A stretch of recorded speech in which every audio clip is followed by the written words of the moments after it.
একইভাবে তালের কেক। এই ভরা সিজনে তালের কেক না খেলে কি হয়, মনে হবে যে তালের পিঠা খাওয়াই হয়নি। পরিষ্কার একটা পাত্র নেব। এখানে 1 কাপের মতো তালের রস নেব, চালের গুঁড়া 2 কাপ, আর 1 কাপ চিনি, 1/4 চা চামচ লবণ। ভালো করে এটা মেখে রেস্টে দিব সারা রাতের জন্য। পরের দিন সকালে এটা ফুলে এরকম ভাবে ফ্লাফি হয়ে যাবে।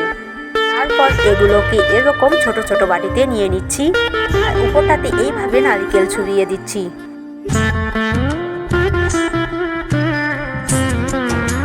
এরপর উপরে দিয়ে দিচ্ছি কিশমিশ। আগে থেকে পানি ভাপ দিয়ে নিয়ে নিয়েছি, আগে থেকে টেস্ট না বসে নিয়েছিলাম। এরপর বাটিগুলো বসে ঢাকনা দিয়ে ঢেকে নিচ্ছি, 2 মিনিট ভাপ দিয়ে নিচ্ছি। এরপর আমাদের সফট তালের কেক তৈরি।